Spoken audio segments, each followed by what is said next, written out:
इस कार्यक्रम के पुण्यार्चक हैं श्री वीरेंद्र कुमार जैन, श्रीमती मीना जैन, श्री रितेश कुमार जैन, श्रीमती रोजी जैन, श्री अंकुर जैन, श्रीमती रुचि जैन, सिद्धार्थ जैन, शुभी जैन, समयक जैन, अनुभव जैन, अरहंत ज्वेलर्स परिवार, मेरठ। श्री शांति कुमार सोगानी, श्रीमती ममता सोगानी, प्रियतम मयूरी, ऋषभ, श्री सिद्धेश, नित्या, जिताशा, प्रीति, आदित्य, जापान निवासी, Jaipur Rajasthan. Firm Sogani jewellers private limited, Jaipur. Firm हाइवा हेवन रिसोर्ट, जयपुर।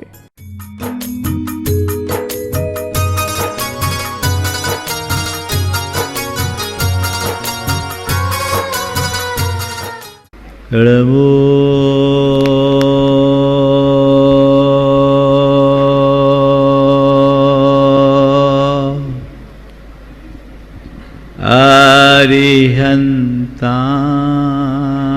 अरिहन्ताणम् नमो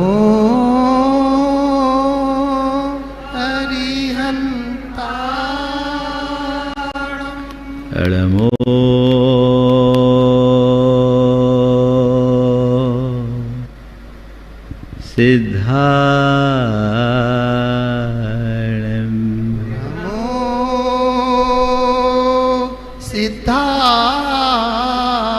नमो सिद्धाणम् नमो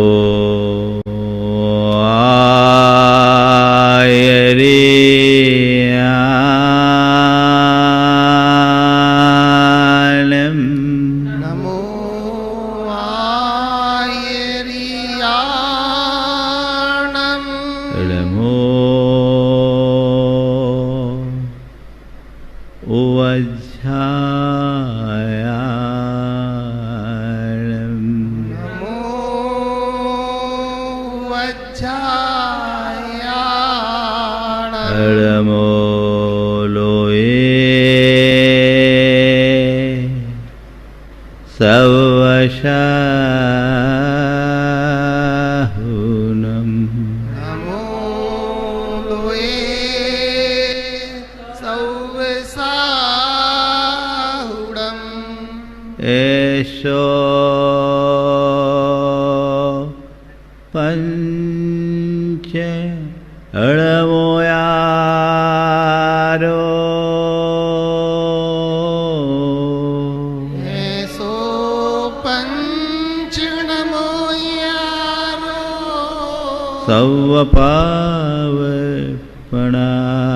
सवपावपणाशिनो सवपावपणाशिनो मंगलाळं च सवेसिं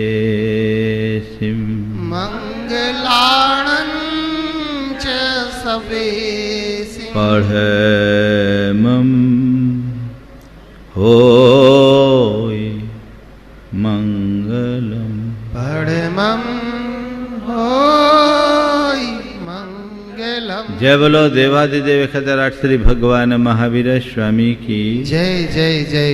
अहिंसा परमो धर्म की जय जय जय। परम पूज आचार्य गुरुवर श्री विद्यासागर जी महाराज की जय जय जय जय। बोली गुणायतन प्रणीता संका समाधान करता भावना योग प्रवर्तक तरुणाई की प्रखर वक्ता मुनिवर श्री प्रमाण सागर जी महाराज की जय जय जय।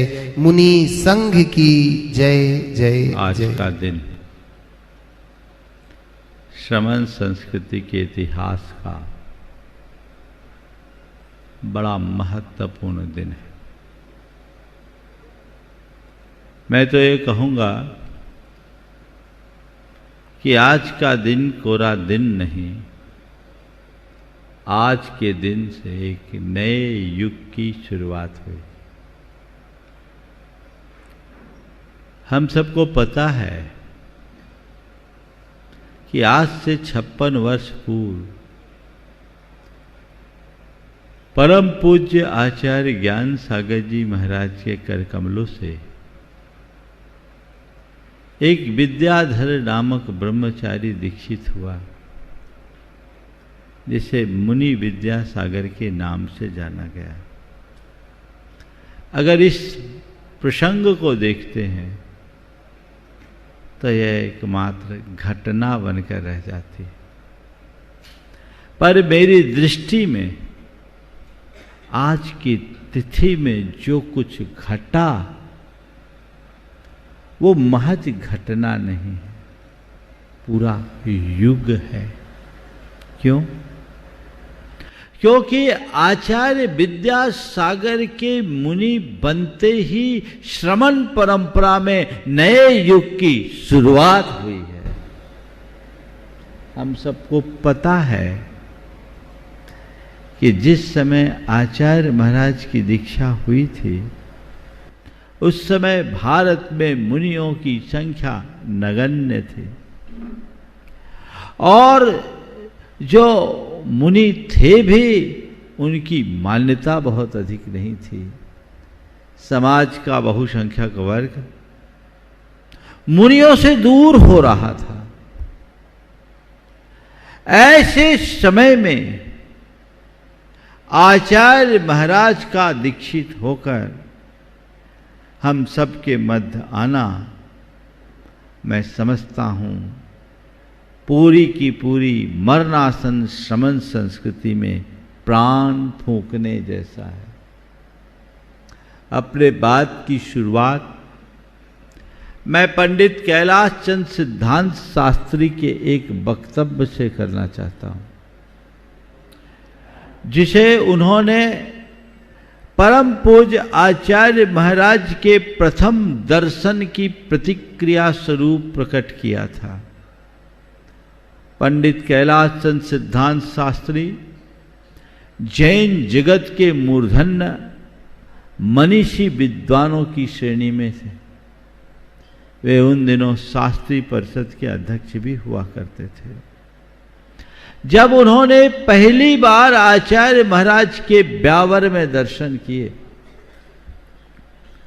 दर्शन करके लौटने के बाद अपनी प्रतिक्रिया को जैन संदेश, जो उस समय जैन जगत की बड़ी लब्ध प्रतिष्ठित पत्रिका थी, उसके संपादकीय लेख में लिख करके किया। उस लेख का शीर्षक था एक नए नक्षत्र का उदय। उन्होंने लेख लिखा और मैंने वाचनाओं में उनके मुख से भी ये शब्द सुने। उस लेख में उन्होंने लिखा कि मेरी तो मुनियों से श्रद्धा भी उठ चली थी। मैं नमोकार मंत्र के शेष 3 पदों का उच्चारण भी नहीं करता था। नमो अरिहंतानम नमो सिद्धानम ही बोलता था। मेरी तो मुनियों से श्रद्धा उठ चली थी। मैं नमोकार मंत्र के शेष 3 पदों का उच्चारण भी नहीं करता था, पर जब से मैंने आचार्य महाराज के दर्शन किए हैं तब से मुझे नमोकार मंत्र के 5 पद सार्थक दिखने लगे। मैं अपने उन मित्रों से कहना चाहता हूं जो किन्हीं कारणों से मुनियों से दूर हैं, एक बार आचार्य महाराज के दर्शन करें। मुझे पूर्ण विश्वास है उनकी धारणा अवश्य बदलेगी।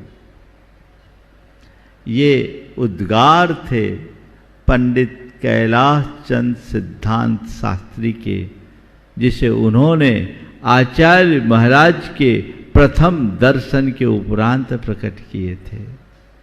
मैं आप सबसे इसलिए कह रहा हूं कि आज से एक नए युग की शुरुआत हुई, क्योंकि उससे पहले मुनि बहुत कम थे और जितने भी मुनि थे वे प्रायः बुजुर्ग थे और बहुत पढ़े लिखे नहीं थे। आचार्य महाराज ने 22 वर्ष की भरी जवानी में मुनि दीक्षा लेकर नई परंपरा की शुरुआत की। वे बाल ब्रह्मचारी थे और उन्होंने पूरे बाल ब्रह्मचारी संघ का निर्माण किया। ये नए युग की शुरुआत है। आचार्य महाराज से पहले जो त्यागी होता था जो ज्ञानी होता था, पंडित होता था, वो त्यागी नहीं बनता था, और जो त्यागी होते थे उनके पास ज़्यादा ज्ञान नहीं होता। ज्ञान सागर जी महाराज से वो शुरुआत हुई। ज्ञान सागर जी विद्वान भी थे और त्यागी भी थे, और ये पूरा रूप आचार्य महाराज के माध्यम से मुनियों की इस परंपरा को मिला। तो ये आचार्य महाराज का श्रेय है। काश, मैं तो कभी कभी सोचता हूं, काश आचार्य महाराज का आविर्भाव नहीं हुआ होता तो समग्र दिगंबर जैन समाज मुनि विहीन होती। मुनियों के प्रति लोगों की श्रद्धा उठ चली थी। उस क्षीण होती हुई श्रद्धा को जीवंत करने का श्रेय यदि किसी को जाता है तो परम पूज्य आचार्य गुरुवर को जाता है। बहुत सारी बातें हैं, अगर गुरुदेव के संदर्भ में बोलना शुरू करूं तो जिह्वा रुकेगी नहीं, लेकिन मैं सीमित समय में अपनी असीमित अभिव्यक्ति को इन 4 सूत्रों के माध्यम से प्रकट करना चाहूंगा। यद्यपि वे सागर हैं, सागर को बांधना संभव नहीं है और सागर की थाह लेना भी असंभव है, और फिर भी यदि कोई व्यक्ति किसी नमक की पुतली को सूतली में बांधकर सागर की थाह लेना चाहे तो क्या होगा? नहीं लिया जा सकता। हमारे द्वारा जो कुछ भी कहा जाएगा वह सब कुछ ऐसी ही बाल चेष्टा कहलाएगी, लेकिन फिर भी हमारा मन है जो हमें बाचाल करता है, इसलिए कि कुछ तो कहो। 4 सूत्रों में मैं कहूंगा, उनके व्यक्तित्व का बहुआयामी व्यक्तित्व है। उन बहुआयामी व्यक्तित्व के अंदर जब मुझे झलक दिखती है तो मैं उनमें सबसे पहली झलक देखता हूं रचना धर्मिता की। वे रचना धर्मी है, सृजनशील हैं। रचना धर्मिता या सृजनशीलता उनका अनुपम वैशिष्ट है। आप देखें, उन्होंने विपुल साहित्य का सृजन किया, रचना की, इतने विशाल संघ की संरचना की, और समाज में इतने बड़े बड़े तीर्थों और संस्थानों की रचना की। ये ऐसे ही हो गया क्या? कहीं बैठने मात्र से कोई सृजन नहीं होता। कोई भी सृजन तब हो पाता है जब उसके साथ वैसी चेतना जुड़ती है। आचार्य महाराज कि ये रचना धर्मिता, ये सृजनशीलता बहुत कम लोगों में देखने को मिलती है। आज भी वे उतने ही लगन, निष्ठा और अध्यवसाय के साथ अपने कार्यों में तत्पर रहते हैं।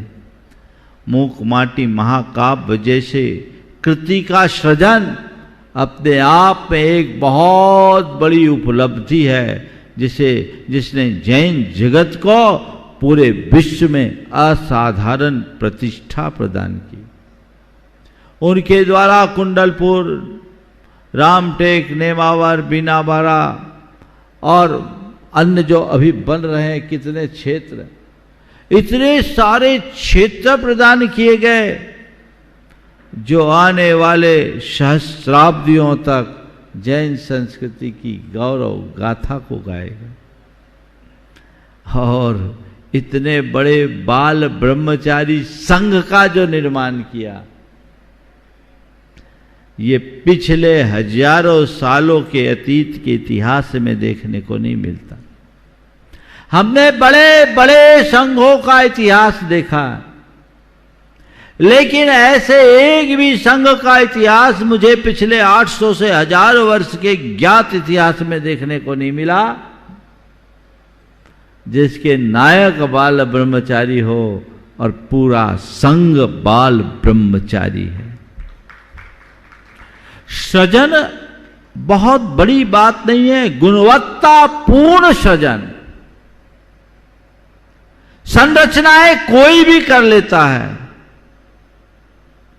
लेकिन ऐसी संरचना जो सबको अंतः प्रेरणा दे सके कोई विरला ही कर पाता है।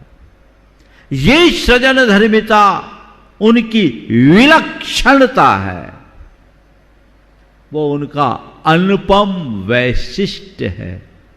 इतनी व्यस्तता के मध्य भी उनके द्वारा कुछ ना कुछ चलता ही रहता है और उनके मुख से निकलने वाला एक एक शब्द सबके हृदय को छूता है और गहरे संदेश से भरा होता है। तो ये सृजनात्मकता, सृजनशीलता, और वो सदैव एक ही बात कहते हैं, अपनी शक्ति को, अपनी चेतना को रचनात्मक दिशा दो। वे हमेशा निर्माण में विश्वास करते हैं, विध्वंस में नहीं। ये इनकी रचना धर्मिता का प्रमाण है। कई जगह हमारे तीर्थों का जीर्णोद्धार हुआ। अब जीर्णोद्धार होगा तो जब तक पुरानी चीज को धराशायी नहीं करेंगे निर्माण कैसे होगा। एक बार जब मैं चर्चा में कह रहा था कि रचना धर्मी है तो किसी ने कहा महाराज जी के मार्गदर्शन में तो कई मंदिर टूट भी गए। हमने कहा टूटे नहीं है भाई, उन्होंने बनाया है। 4 शब्द बीच में कहूंगा। Construction for construction, construction for destruction, destruction for construction और डिस्ट्रक्शन फॉर डिस्ट्रक्शन। हमारे गुरुदेव पहले और तीसरे नंबर वाला काम करते हैं।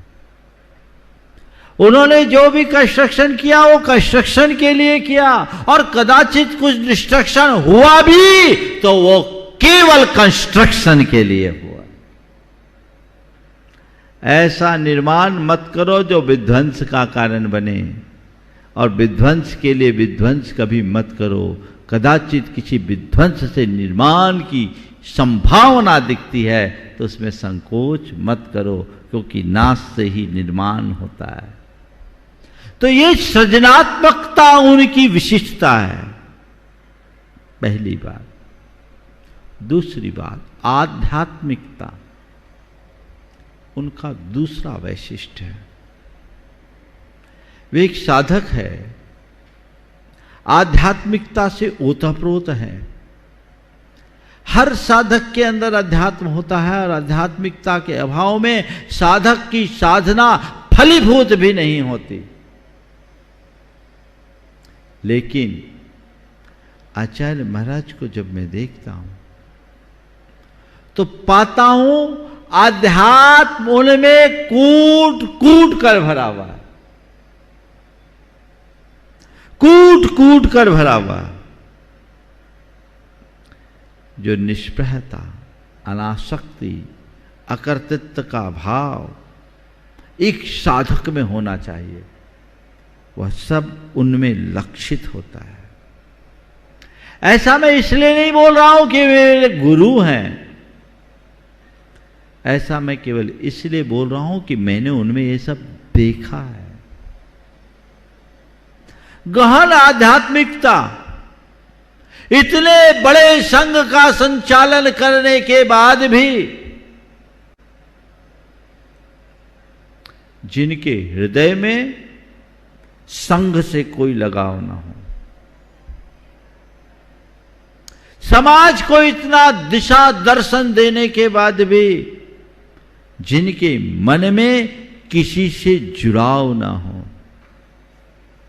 अपने शरीर के प्रति भी जो हर पल निर्ममत्व रखते हैं और नित्य प्रति अपने मूल ध्येय को सामने रखकर चलते हैं, वो आचार्य विद्यासागर है। मैं 2-3 प्रसंग सुनाना चाहूंगा जो उनके अंदर की निष्प्रहता और आध्यात्मिकता को उद्घाटित करती। कुंडलपुर का जब महामहोत्सव हुआ था 2001 में, मैं गुरुचरणों में था। हम लोग शाम के टाइम बैठते थे, चर्चाएं होती थी।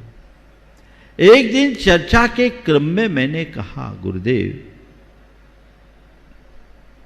आपका प्रताप तो अद्भुत है, आपका प्रताप अद्भुत है।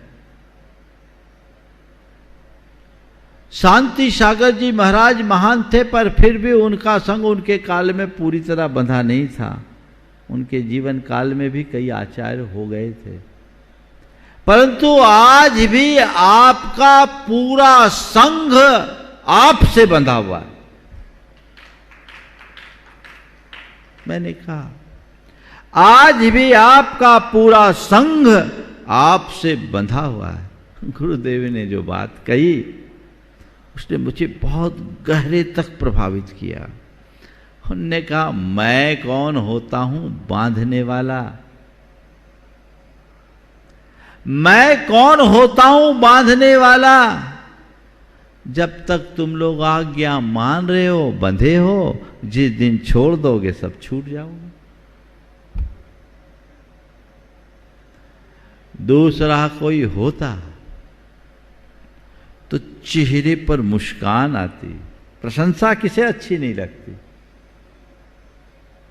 लेकिन जो गहन आध्यात्मिकता में डूबा होता है वो निंदा और प्रशंसा से परे होता है। वो उन सब चीजों से ऊपर। ने कहा मैं कौन होता हूं बांधने वाला, जब तक तुम लोग आज्ञा मान रहे हो, बंधे हो, जिस दिन छोड़ दोगे सब छूट जाएगा। और वे सदैव एक ही बात कहते हैं, मैं संग नहीं चला रहा हूं, कर्तव्य का पालन कर रहा हूं, क्योंकि गुरु का आदेश था संघ को गुरुकुल बनाना, सो अपना काम कर रहा हूं, दायित्व निभा रहा हूं। साधारण व्यक्ति कोई भी काम करता है तो उस कार्य को करते समय कर्तृत्व का भाव रखता है, और कोई आध्यात्मिक साधक के माध्यम से कोई काम होता है तो उसमें केवल कर्तव्य की भावना होती है। ये उनकी आध्यात्मिकता का द्योतक है। वो सब में रहते हुए भी स्वयं में रमना चाहता है। उसी कुंडलपुर के महोत्सव के दौरान जब बहुत भीड़ हुई, महोत्सव के समाप्ति के दूसरे दिन वो कुछ अंतर्मुख से बैठे थे और एक ही सूक्त बार बार दोहरा रहे थे, प्रशमाय वनांत माश्रिता, प्रशमाय वनांत माश्रिता। कि प्रशम के लिए साधु जन भी वन का आश्रय लेते हैं, पर उन्होंने कहा यहां तो वन में भी भीड़ है। तो मैंने विनोद में कहा कि गलती आपकी है। उन्होंने कहा प्रसमाय वनांत वाश्रिता माश्रिता, वन में भी भीड़ है। हमने कहा गलती आपकी है। बोले मेरी क्या गलती? मैंने कहा इतना पुण्य काहे को किया, इतना पुण्य क्यों किया था? एक वे है जो चाहते मेरे पीछे भीड़ आए, और एक वे हैं जिनके पीछे लाखों की भीड़ है पर कभी मुड़कर देखना नहीं चाहते। यही आध्यात्मिकता है। एक आध्यात्मिक साधक निंदा प्रशंसा सबसे ऊपर होता है। एक बार ऐसा हुआ 1987 में नैनागिर में पंचकल्याणक हुआ। उस पंचकल्याणक की मूर्ति की प्रशस्ति में किसी भक्त ने, एक मूर्ति की प्रशस्ति, मूल मंदिर की नहीं, वो कहीं और दूसरे नगर में, शायद शहडोल में स्थापित होनी थी। उसकी प्रशस्ति में कुंद कुंद आमनाए की जगह किसी ने लिख दिया विद्यासागर आमनाए। संग इससे अनभिज्ञ, प्रतिष्ठाचार्य भी इससे अनभिज्ञ थे। प्रतिष्ठाचार्य थे उस समय पंडित गुलाब चंद पुष्प टीकमगढ़ वाले। 1987 की बात बोल रहा हूं, मैं उस पंचकल्याणक में था। कुछ दिनों बाद एक विद्वान जो जैन जगत के लब्ध प्रतिष्ठित विद्वान थे और मुनियों से थोड़ी दूरी रखते, उनको मौका मिल गया। उन्होंने एक लेख लिख दिया, एक नए आमनाए की शुरुआत। एक प्रतिष्ठित पत्रिका के संपादक थे तो संपादकीय लेख के रूप में लिखा। यहां से तो कोई नई आमनाए की कोई बात ही नहीं थी। आज भी हम लोग कुंद कुंद आमनाए के अनुयायी हैं और वही कुंद कुंद आमनाए में चलकर अपने आप को गौरवान्वित महसूस करते। बात आई गई हुई, कुछ विद्वानों ने उस लेख का खंडन भी किया। 1988 में जबलपुर में विद्वत परिषद का एक अधिवेशन हुआ, उसमें वे महानुभाव भी आए। और जब वो महानुभाव आए, मैंने जमकर उनकी लताड़ लगाई, क्लास ली। अब मैं नया नया मुनि था। मैंने उनको कहा, आप जैसे विद्वान को ये शोभा नहीं देता। आपने लेख लिखा, पहले ये तो देखना चाहिए कि ये लेख किसने लिखवाया। अगर आचार्य महाराज को या संघ को या किसी अन्य को एक नए आमनाए की शुरुआत करनी थी तो फिर नैनागिर की सारी मूर्तियों की प्रशस्ति में वो लिखा जाना चाहिए था। आप जैसे विद्वान ने ऐसा कैसे कर दिया। आपको इसके लिए आचार्य महाराज से क्षमा मांगना चाहिए, क्षमा मांगना चाहिए। उनको कहा, हाँ महाराज जी गलती हो गई, मैं क्षमा मांगूंगा और आज मैं मिलूंगा। अब मैं छाती फुलाकर आचार्य महाराज के पास गया, जैसे बहुत बड़ा काम किया। अपने गुरु के आलोचक को सुधारना कोई छोटा काम तो नहीं है। तो मैं गया, आचार्य महाराज के पास गया और मैंने सारा वाकया उनको सुनाया। उन्होंने पूरी बात ध्यान से सुनी, फिर धीरे से कहा, आपको ऐसा नहीं कहना चाहिए था, आपको ऐसा नहीं कहना चाहिए था। उनको अपना काम करने दो, हमें अपना काम करना है। ये एक दृष्टि, तो ये हर किसी में नहीं हो सकती। कितनी बात करूं, बहुत सारी बातें मेरे मानस में उभर रही है इसी तरह के, जो उनकी आध्यात्मिकता को, जो उनकी निष्प्रहता को, जो उनकी साधक वृत्ति को प्रकट करती है। पर मैं अपनी बात को अगले चरण में ले जाना चाहता हूं। वह है उनकी प्रभावकता। प्रभावकता हर साधु में बहुत सारी योग्यताएं होती हैं और क्षमता भी होती है। अपने अपने स्तर से सब प्रभावना भी करते हैं। लेकिन जब मैं आचार्य महाराज को देखता हूं तो उनका दिव्य प्रभाव दिखाई पड़ता है। एक व्यक्ति वो है जिसकी आभा सब तरफ फैले, और एक व्यक्तित्व वह है जिसके चरणों में आने वाला बड़ा बड़ा आभावान व्यक्ति भी निष्प्रभ हो जाए। अगर देखा जाए तो आचार्य महाराज में ऐसी प्रभावकता है कि बड़े बड़े प्रभावक लोग भी निष्प्रभ हो जाते हैं। मैं जब शुरुआत थी, ब्रह्मचारी था, वाचनाएं होती थी, दिग्गज विद्वान आते थे, षटखंडागम आदि का जिन्हें तलस्पर्शी ज्ञान हो, उन विद्वानों के मुख से मैंने सुना, आचार्य महाराज के समक्ष सुना कि महाराज जी आपका कैसा प्रभाव है, आपसे दूर रहते हैं तो ऐसा लगता है ये बोलेंगे आचार्य महाराज से, वो बोलेंगे, और आपके पास आते हैं सबकी बोलती बंद हो जाती है, उनकी भी बोलती बंद हो जाती है जिनकी अन्यत्र तूती बसती। ये उनकी प्रभावकता का एक छोटा सा उदाहरण है,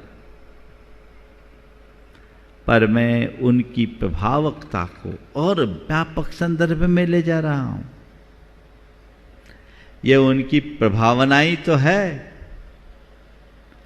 कि इस कलयुग में हम जैसे हजारों युवक और युवती उनको देखकर अपना सर्वस्व छोड़ने के लिए तत्पर हों, निर्गंत दीक्षा लेने के लिए आतुर। पंडित जगन मोहन लाल शास्त्री ने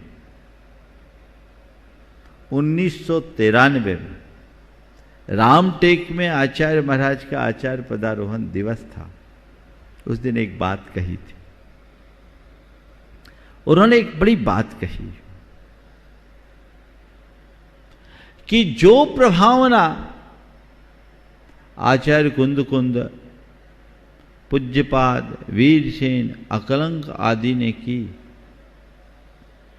आचार्य महाराज की प्रभावना उससे कहीं कम नहीं। उन्होंने एक बात जोड़ी कि आज जो आचार्य महाराज कर रहे हैं और आचार्य कुंद आदि के युग में जो हुआ, तब और अब में बड़ा अंतर है। उस समय आज जैसी आधुनिकता नहीं थी, विषयों की चकाचौंध नहीं थी, टेक्नोलॉजी की भरमार नहीं थी। आज जैसे पथ भ्रष्ट होने के साधन नहीं थे। लोग लगे तो कोई बुराई नहीं, लेकिन आज तो सब विपरीत। उन्होंने उदाहरण दिया कि हमने सुना है कि द्वापर युग में श्री कृष्ण जब बंसी बजाते थे, गोपियां उनके इर्द गिर्द मंडराया करती थी। जब श्री कृष्ण बंसी बजाते थे, गोपियां उनके इर्द गिर्द मंडराती थी। पर आज हम उसे देख रहे हैं, वह भी विपरीत संदर्भ में। वो द्वापर युग था और राग की बंसी थी। ये कल युग है और वैराग की बंसी है। इस बंसी की तान सुनकर सारी युवा पीढ़ी तरुणाई उनके चरणों में न्योछावर हो रही है। यही इनकी प्रभावकता है। उनकी प्रभावकता चाहे जैन हो या अजैन, जो आता है नतमस्तक हो जाता है। 1994 में जब गुरुदेव पहली बार अमरकंटक गए, अमरकंटक को उनने चुना सर्दी में। 15 जनवरी को हम लोगों ने प्रवेश किया। नीचे बादल थे, ऊपर हम लोग चल रहे। वहां के साधु संत आगवानी करने के लिए आए, ओवरकोट पहने हुए। ठंड बहुत कड़ाके की थी। ठंड इतनी प्रबल थी कि सुबह 7:45 बजे कार की बोनट पर 1.25 इंच की आइस की परत जमी हुई, और संघ के बहुसंख्यक साधु बिना चटाई के हम लोग सब, आचार्य महाराज समेत। रात में वहां के साधु लोग देखने आए। रात में आगे तो नहीं तापते, वहां अमरकंटक पहुंचने के तीसरे दिन वहां के एक प्रसिद्ध बाबा कल्याण बाबा, वो गुरु चरणों में वंदनार्थ आए। बहुत बड़ा आश्रम है उनका, मठ है। आकर के उन्होंने दंडवत प्रणिपात किया। उनके लिए दिए गए आसन को छोड़कर वो नीचे आसन में बैठे और उन्होंने जो बात कही वो मैं आपको आचार्य महाराज के संदर्भ में बताना चाहता हूं। मैं वहीं था उस समय। उन्होंने कहा कि मुझे तो आपकी आगवानी करने के लिए 15 तारीख को ही करना था,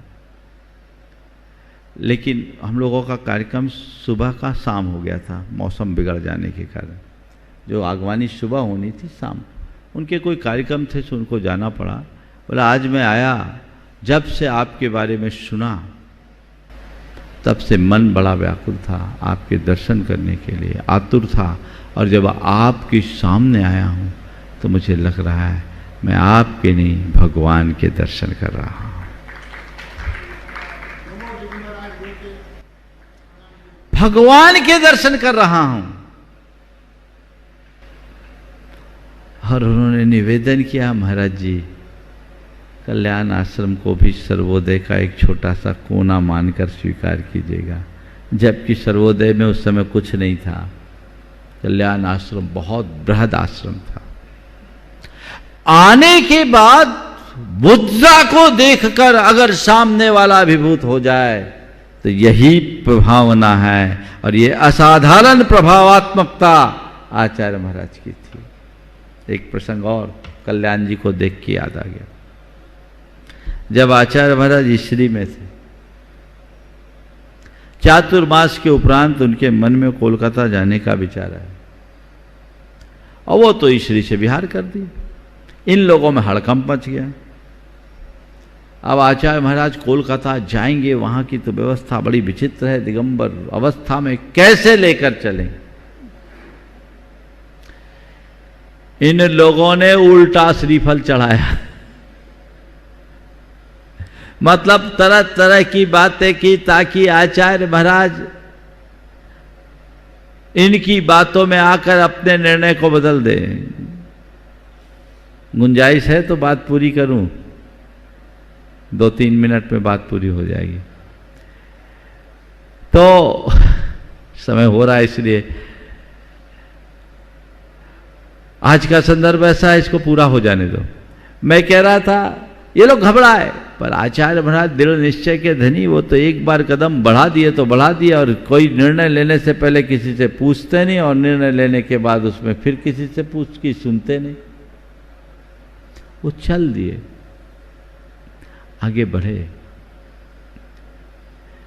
उन दिनों प्रकाश चंद सेठी भारत के गृह मंत्री थे।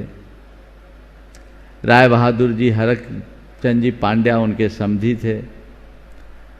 बहुत बड़ी भूमिका थी उनके, प्रशासन शासन का पूरा सहयोग रहा।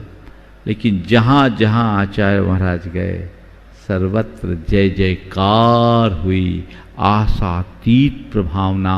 और सबसे बड़ी प्रभावना, जब कोलकाता प्रवेश के समय हावड़ा ब्रिज पर गए तो अपने निर्माण के बाद पहली बार हावड़ा ब्रिज दोनों ओर से बंद रहा। सही है, दोनों ओर से बंद था ना, दोनों ओर से बंद रहा। और खुद वहां के राज्यपाल, क्या नाम था उनका,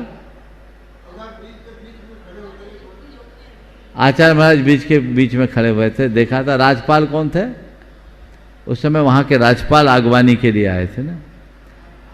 ये अद्भुत घटना देखते ही लोग रह गए। ये प्रभावात्मकता की बात है, और उनकी प्रभावना तो आज सब देख रहे हैं। ये उनका ही प्रभाव है कि आज आचार्य विद्यासागर जैन धर्म की पर्याय बन गए हैं। आज जैन धर्म का नाम लेते ही आचार्य विद्यासागर का नाम आ जाता है, और आचार्य विद्यासागर का नाम लेते ही जैन धर्म सामने आ जाता है। यही तो उनकी बात है। और उनकी चौथी विशेषता जो उनकी सकारात्मकता की है, जो समय उनको मैंने देखा, उनके अंदर जिस तरह की सकारात्मकता है, हर बात को जितनी सकारात्मकता और समग्रता से वे देखते हैं कोई नहीं देख सकता। उनके तो गुण अनंत हैं, उनके विषय में जितना बोला जाए उतना कम है, पर समय हम सब के बीच बाधा बन रहा है, इसलिए मैं अधिक विस्तार न देकर उनके चरणों में यही भावांजलि अर्पित करता हूँ कि हे गुरुदेव, आपकी ये छत्र छाया हम सब पर इसी प्रकार बनी रहे। आपने हमें मार्ग दिया है, हम इस मार्ग पर चलते रहे और आपकी ये छत्र छाया आने वाले कई दशाब्दियों तक हमें मिले। और यदि आयु लगनी संभव हो तो हम सबकी आयु आपको लग जाए और आपकी वरदानी छांव हम सबको मिले। हम सब यही भावना भाएं कि वे इसी तरह दीर्घायुष को हों और हम सब पर अपनी वरदानी छांव बनाए रखे। इसी स्वभाव के साथ यहीं पर विराम। बोलिए परम पूज आचार्य गुरुवर श्री। इस कार्यक्रम के पुण्यार्चक थे श्री वीरेंद्र कुमार जैन, श्रीमती मीना जैन, श्री रितेश कुमार जैन, श्रीमती रोजी जैन, श्री अंकुर जैन, श्रीमती रुचि जैन, सिद्धार्थ जैन, शुभी जैन, समयक जैन, अनुभव जैन, अरहंत ज्वेलर्स परिवार, मेरठ। श्री शांति कुमार सोगानी, श्रीमती ममता सोगानी, प्रियतम मयूरी ऋषभ, श्री सिद्धेश, नित्या जिताशा, प्रीति आदित्य, जापान निवासी, Jaipur Rajasthan. Firm Sogani jewellers private limited, Jaipur. Firm हाइवा हेवन रिसोर्ट, जयपुर।